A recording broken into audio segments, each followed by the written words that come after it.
पार्वती मैया का चरित्र सुनाया।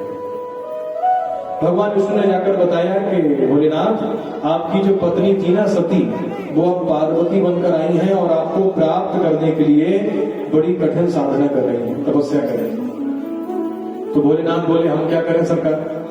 बोले, देखो, दो भाव हैं, यदि हमको स्वामी मानते हो तो हमारी आज्ञा है, और यदि हमको दास मानते हो तो हमारी प्रार्थना है। क्या? बोले, हमारी आज्ञा है, हमारी प्रार्थना है कि आप अब देरी मत करो, जल्दी विवाह करो, पार्वती जी से जल्दी विवाह करो।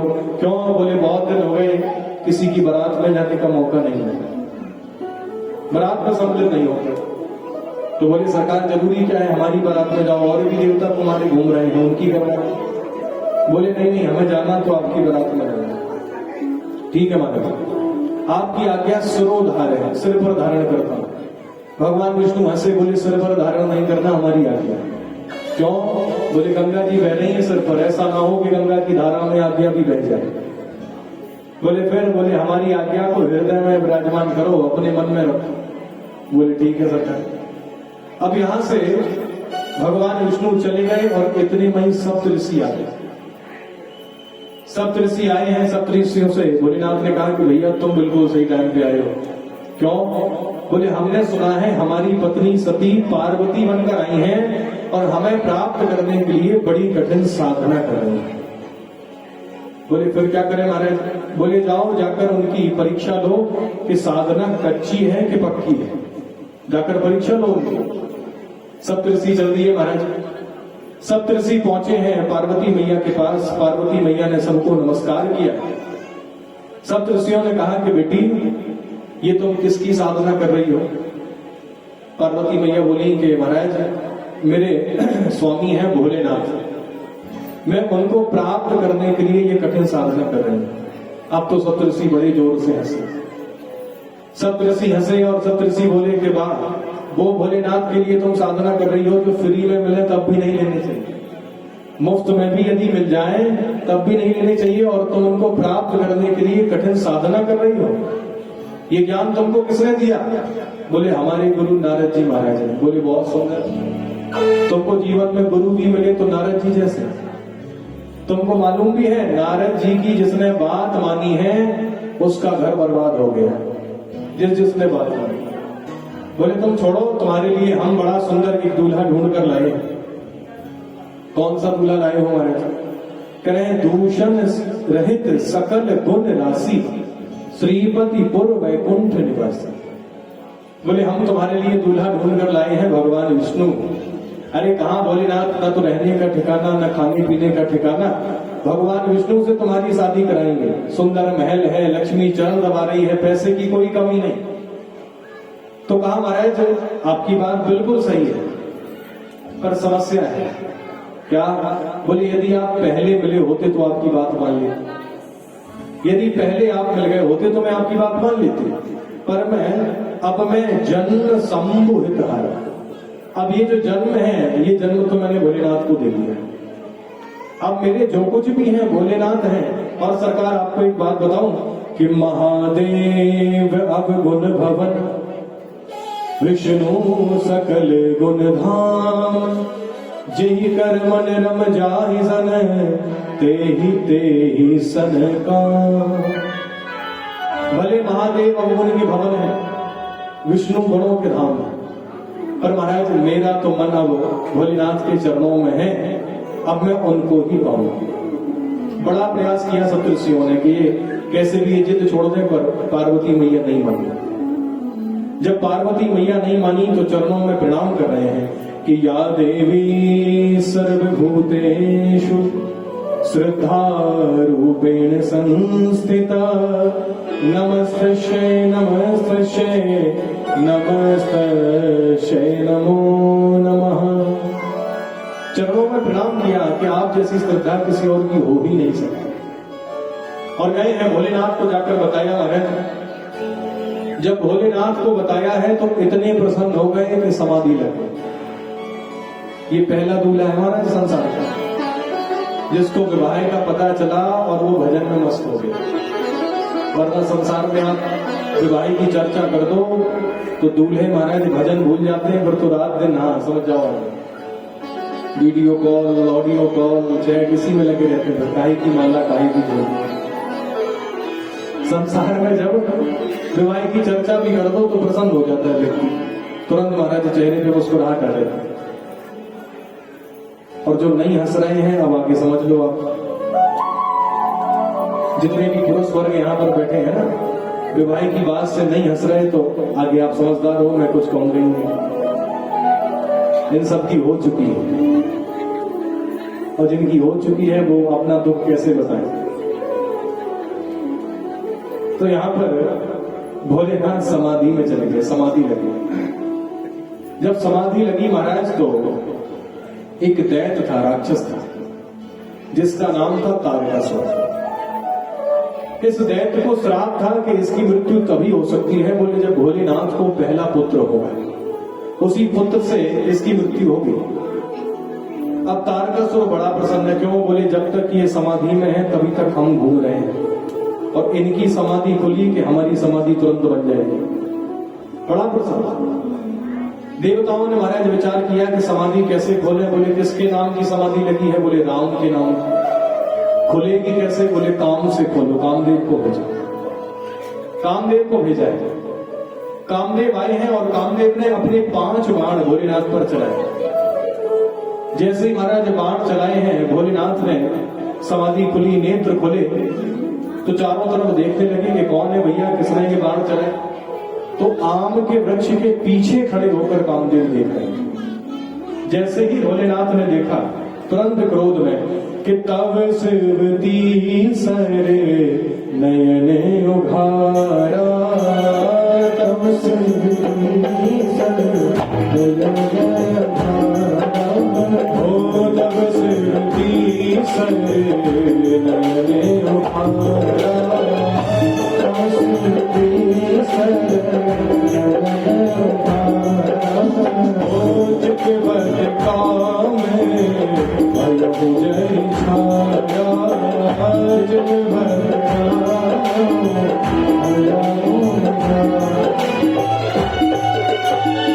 तुरंत महाराज तीसरा नेत्र खोला भोलेनाथ ने, कामदेव को जलाकर भस्म कर दिया। देवता बोले गए काम से, कामदेव को जलाकर भस्म कर दिया। सब देवता आए हैं। जब देवता आए हैं तो कामदेव की पत्नी है रति।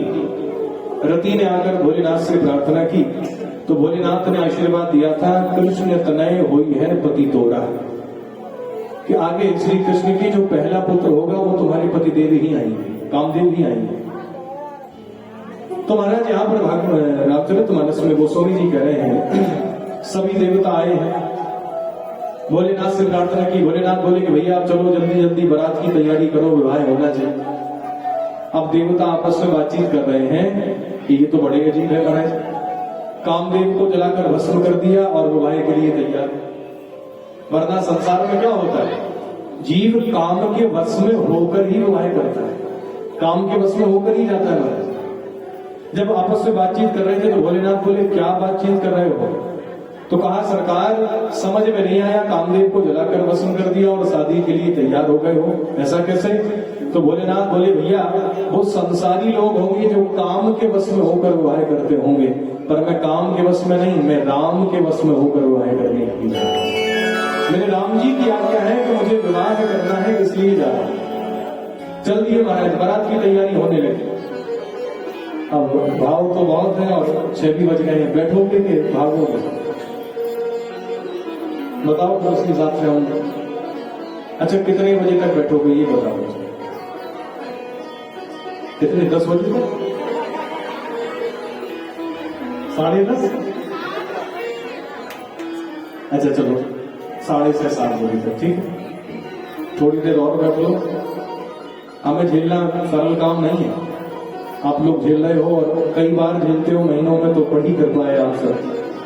हर 1-2 महीने में आने का सौभाग्य मिलता है मौरानीपुर में। पर मैं ये बात मंच से कहूं कि मौरानीपुर में मैं कितनी बार भी भागवत गाने के लिए आया हूं, पर श्रोताओं ने एक बार भी ऐसा नहीं लगने दिया कि महाराज जी अब तुम पुराने हो गए। एक बार भी ऐसा नहीं हुआ। उसी भाव से जब मैं पहली बार आया था, जिस भाव से आप लोगों ने कथा सुनी, उसी भाव से बिल्कुल अभी सुन रहे हैं। और चिंता नहीं करो, छोड़ूंगा नहीं, जनवरी में फिर आना, जनवरी में फिर आने वाला हूं। और स्थान आप सबको मालूम ही है, पिछली बार वहीं से प्रारंभ हुआ था ये क्रम, तो वहीं आऊंगा बहुत जल्दी जनवरी में। अब डेट क्या होगी वो फिक्स होनी है, डेट चर्चा हो गई थी। छोड़ने वाला नहीं हूं आप लोगों को, चिंता नहीं करें। तो यहां पर महाराज भोलेनाथ ने काम को जलाकर भस्म कर दिया, बारात की तैयारी होने लगी। जब तैयारी होने लगी तो उपटन की बात आई कि भोलेनाथ का उपटन होना चाहिए। अब उपटन हो कैसे महाराज? हल्दी हो तो उपटन हो। घर में ना तो हल्दी है ना नमक है, क्यों? क्योंकि पत्नी नहीं है तो कौन व्यवस्था करे? कुछ व्यवस्था नहीं है। नंदी आए, बोले भोलेनाथ उपटन होना है, हल्दी तो है नहीं। तो भोलेनाथ बोले चिता भस्म है कि नहीं है? चिता भस्म से उपटन करो भाई, घर में जो सामग्री है उसका इस्तेमाल करो। तो नंदी बोले कि भोलेनाथ आपको बिल्कुल भी चिंता नहीं है कि आपके घर में कुछ सामान नहीं है? भोलेनाथ बोले नंदी तुम बड़े पागल हो। क्यों? बोले चिंता किसको होती है? जिसके घर में पैसा रखा हो उसको चोरी की चिंता होगी, जिसके घर में रखा ही नहीं है उसको चोरी की कैसी चिंता? वो क्यों चिंता करेगा? बोले हमको इसलिए चिंता नहीं है कि घर में कुछ है ही नहीं, तो चिंता किस बात की? महाराज उपटन होने लगा। नंदी बोले कि सरकार आप कहें तो आपके मित्र हैं भगवान विष्णु, उनसे सोने का मुकुट मांग लाते हैं, मुकुट लगा के चलिएगा, सुंदर लगेंगे। भोलेनाथ बोले बिल्कुल नहीं, मांग के तो हमको वर नहीं बनना। बोले जो मांग के वर बनते 2 दिन बाद बराबर हो जाते, मांग के नहीं। आप लोगों ने देखा होगा घर में चाहे साइकिल भी ना हो, और बारात जब होगी तो दूल्हा फॉर्च्यूनर में बैठ के जाता है। भोलेनाथ से बोले सरकार आप भी कहो तो बढ़िया सुंदर आपके लिए मुकुट मंगवाते हैं, ऐरावत हाथी मंगवाते हैं। भोलेनाथ बोले बिल्कुल जरूरत नहीं, जो है वैसे ही जाएंगे। बोले हमको ऐसा मुकुट नहीं चाहिए जिससे लोग हमें गालियां दें, ईर्षा जगाए। कैसे? बोले हम भगवान विष्णु का मुकुट पहनेंगे तो सब देवता कहेंगे कि देखो कितना सुंदर मुकुट, काश ये हमको भी मिल जाता, हमको भी प्राप्त हो जाता। बोले ईर्षा जगेगी सबके अंदर, हम पहनेंगे। सुंदर महाराज जटाओं का मुकुट बनाया है। बोले इसमें यदि किसी को ईर्षा हो कि इतना सुंदर मुकुट, तो बोले अपनी भी जटाएं बढ़ा ले और अपनी भी महाराज मुकुट बना, क्या बुरा है?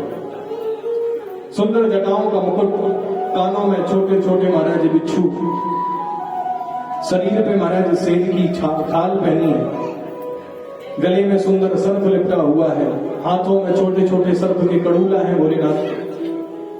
सुंदर श्रृंगार हुआ महाराज। चलने की बारी आई, जैसे ही बारात उठी तो देवता आए। देवताओं ने देखा, देवता बोले भोलेनाथ बारात के स्वागत के लिए ले चल रहे हो कि वहां से पिटवाने के लिए लाओगे? आपका श्रृंगार देख के तो ऐसे लगता है कि बारात को आज बहुत पीटा जाएगा, कैसे बाराती ऐसा दिखा। अरे सुंदर श्रृंगार करो, सुंदर वस्त्र पहनो, शेरवानी पहनो। तो भोलेनाथ बोले देखो चलना हो तो चलो, नहीं शादी कैंसिल। बोले भैया शादी कैंसिल मत करो, चलो। चल दिए महाराज। जाएंगे किस पर? बोले हम नंदी पर बैठेंगे। महाराज नंदी पर क्यों बैठना है आपको? इतने सुंदर सुंदर रथ हैं, हाथी हैं, घोड़े हैं, इन पर क्यों नहीं? बोले नहीं, हमारा नंदी मालूम है क्या कहेगा कि भोलेनाथ पूरे जीवन तो हमारे ऊपर बैठे, आज जब वहां में जाना था तो दूसरे की गाड़ी मांग ली, हमारे ऊपर बैठ के नहीं। ठीक है महाराज नंदी पर बैठ गए, पर बैठे भी कैसे? बोले उल्टे बैठ गए, नंदी पर उल्टे। बंधुओं हमारे यहाँ नियम है, नंदी को धर्म का रूप बताया। भोलेनाथ कह रहे हैं मैं नंदी पर क्यों बैठकर जा रहा हूं?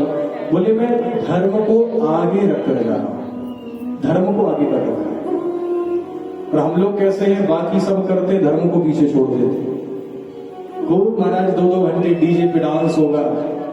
कछु तो महाराज ऐसे भी हो गए जो गाना बनाए न चाहे इतने भी पी ले कि जनरेटर की आवाज पे डांस कर ले, कछु तो ऐसे भी हो। तो महाराज ऐसी भी बात होगी, खूब 2-2 घंटे हम लोग नाचेंगे, खूब महाराज। आजकल तो मदरा पान भी होती है, खूब भोजन भी होता है, पर जब शादी की बात आती है, जब मंत्र पढ़ने की, जिससे विवाह होता है, जो क्रिया है वो भाई की। वहां पंडित जी से कहते हैं, पंडित जी जल्दी जल्दी मंत्र पढ़ो, जल्दी जल्दी बोलो पंडित जी, जल्दी जल्दी मंत्र पढ़ो। तो पंडित भी बेचारे क्या करें, एक तो वैसे ही आधे नींद में होते हैं, नींद में होते और जल्दी जल्दी में उल्टे सीधे मंत्र पढ़ देते हैं, फिर साल भर बाद तलाक होता फिरता। क्या करें? पर भोलेनाथ धर्म को आगे रखते हैं। किसी ने कहा धर्म को आगे रखते हैं तो इतनी बुद्धि तो होनी चाहिए ना कि धर्म पर उल्टा कौन बैठता है। बोले ये धर्म पर उल्टे बैठे हैं। भोलेनाथ बोले तुम सब बड़े पागल हो, मैं उल्टा क्यों बैठा हूं? बोले मैं शिक्षा दे रहा हूं कि संसार में संबंध कैसे जोड़ा जाता है। कैसे? बोले दर्शन करो, मेरी बारात में भगवान विष्णु चल रहे हैं और मैं उल्टा होकर इसलिए बैठा हूं ताकि मैं भगवान को देखता रहूं और इनसे प्रार्थना करता रहूं कि नाथ अब मैं संसार में जा रहा हूं, तो ऐसी कृपा करना कि मैं संसार में ही न फंस जाऊं।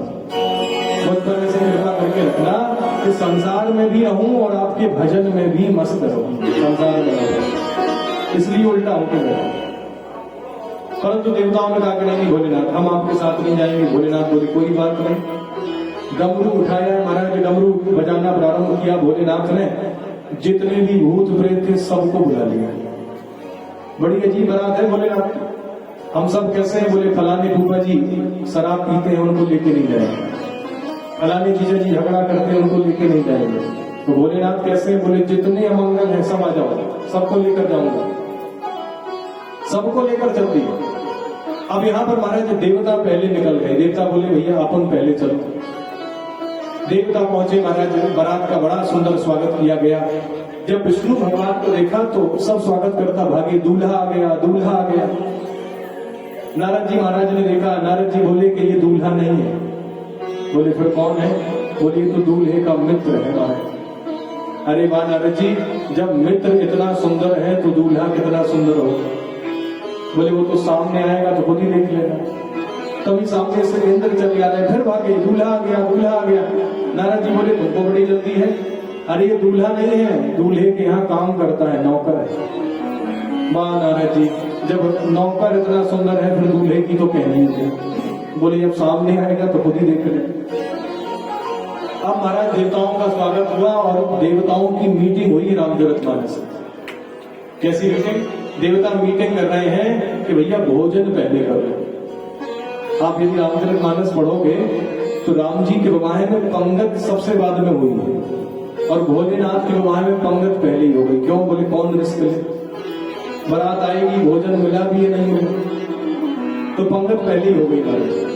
और अब जब भोलेनाथ की बारात आई, भूत प्रेत नाचते हुए आए, जितने भी स्वागत करता थे सब जान बचा के भागे, सब भागे। छोटे छोटे बच्चे बारात देखने के लिए गए थे, घर पे गए, घर का दरवाजा बंद कर लिया। माता पिता ने पूछा तुम तो बारात देखने के लिए गए थे? बोले पिताजी बारात तो आज वही देख पाएगा जो जिंदा बचेगा, तो आपकी बारात कोई नहीं देख सकता। ऐसी भोलेनाथ की बारात आई महाराज।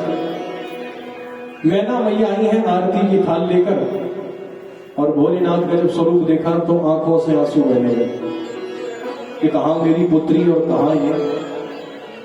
आरती कर रही थी महाराज, गले में सर्प था भोलेनाथ।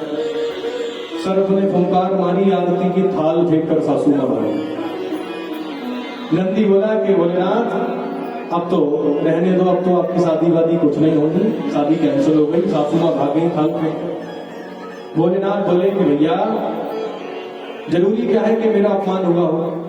ये भी तो हो सकता है हिमालय के यहाँ ये प्रथा हो, सास दामाद की आरती उतार कर थाल फेंक कर भागती, ये भी तो प्रथा हो सकती है।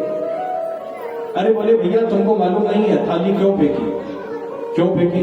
बोले थाली में जल का पात्र था।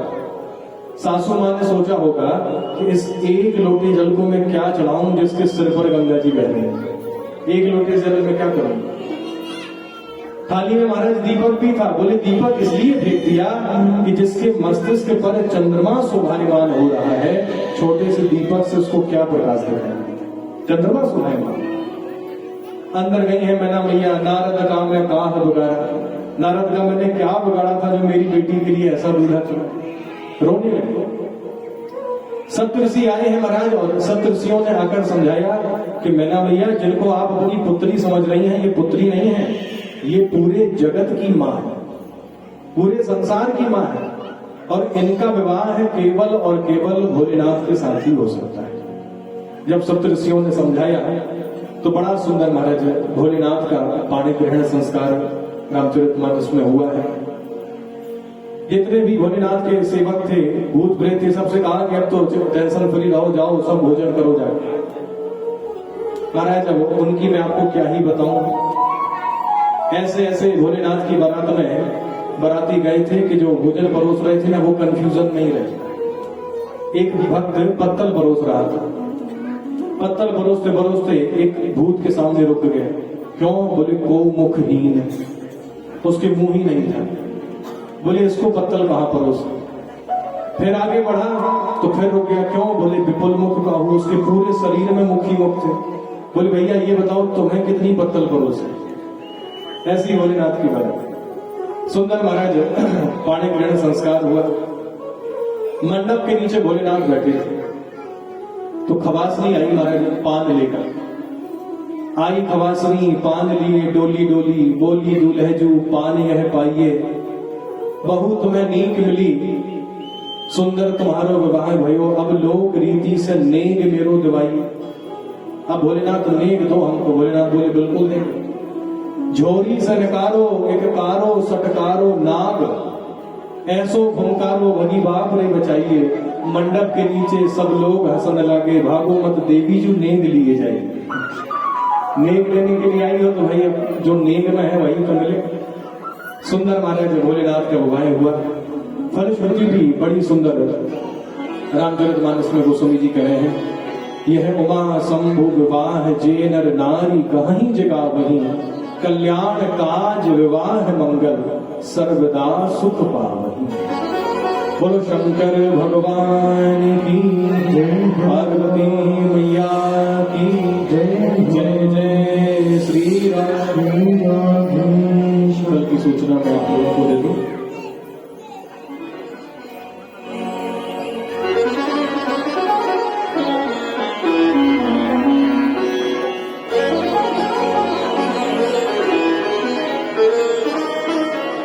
कल की सूचना मैं आप लोगों को दे दूं। कल बड़ी सुंदर सुंदर प्रसंग हम लोग सुनेंगे।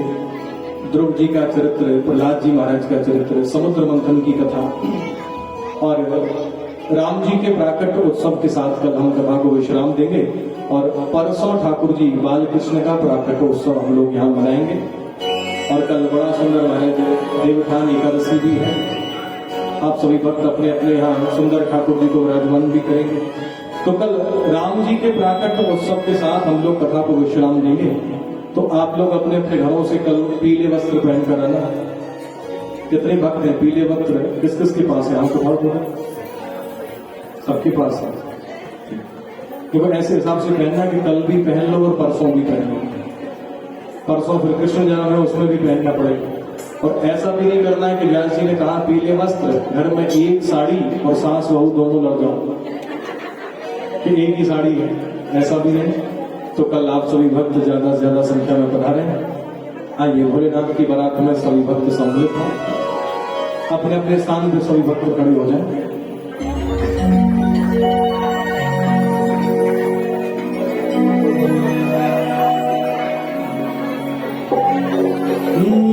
बारात सखियों, बारात सखियों,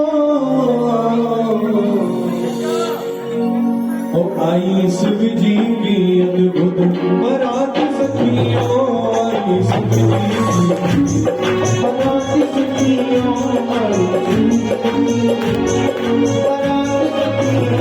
आई शिव जी की अद्भुत बारात सखियों, आई शिव जी की अद्भुत बारात सखियों, बारात सखियों, बारात सखियों, बारात सखियों, बारात सखियों, बारात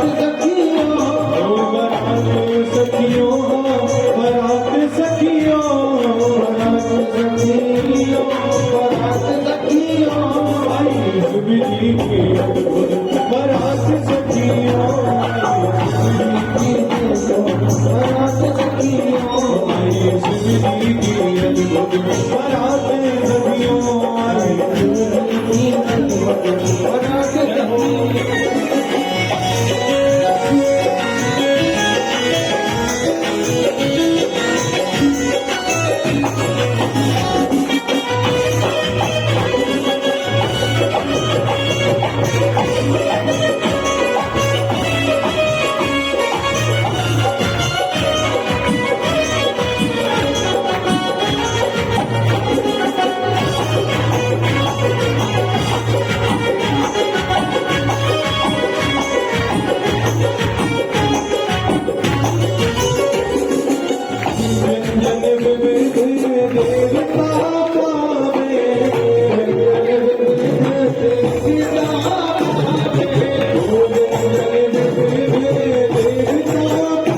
आई शिव जी की अद्भुत बारात सखियों, आई शिव जी की बारात सखियों, आई शिव जी की अद्भुत बारात सखियों, आई शिव जी की अद्भुत बारात सखियों।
नाश्ता तो कोई नहीं, बराती ऐसे थोड़ी रहते हैं। मैंने भी बताया था कि बराती जैसे जो जनरेटर की आवाज में भी नाच लेते हैं वो बराती। तो बराती कौन कौन बना, हाथ उठाओ बड़ा, बराती कौन कौन? तो ऐसे नहीं नाचते होंगे। मऊ के भक्त आज बने हैं बराती, मऊ के भक्त आज बने हैं बराती, मऊ के भक्त आज बने हैं बराती, मऊ के भक्त आज बने हैं बराती। नच नच सबको दिखात सखियों, नच नच सबको दिखात सखियों, नच नच सबको दिखात सखियों, नच नच सबको दिखात सखियों। आई शिव जी की अद्भुत बारात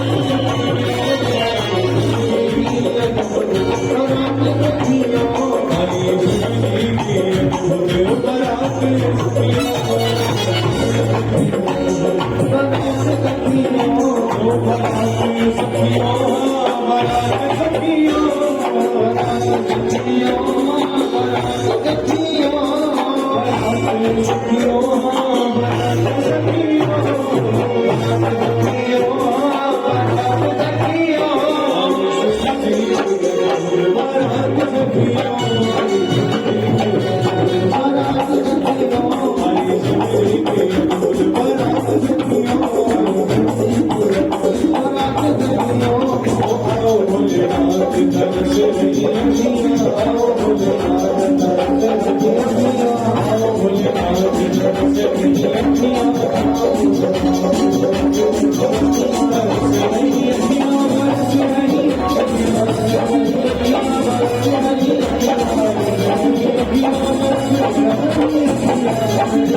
बोलो शंकर भगवान की, कैलाश बिहारी सरकार की, धनुषधारी सरकार की, हनुमान जी महाराज की, पार्वती मैया की जय। भगवान से जो लोग दीक्षा लेने वाले हैं वो हमारे आचार्य जी को नाम लिखवा दीजिएगा। हवन वाले दिन पूज गुरुदेव भगवान और लोगों को गुरु मंत्र देंगे, गुरु दीक्षा देंगे। जय श्री राधे, जय श्री श्याम। हरि ओम जलमलिनेश्वर्ये नमः। सर्वोपचारार्थे गन्धस्य पुष्पाणि समर्पयामि। ओम चन्द्रमामणि सोऽयं चक्षुः सूर्यो विराजितो श्रोत्राणि प्राणि संभागविषयायुतो।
सुने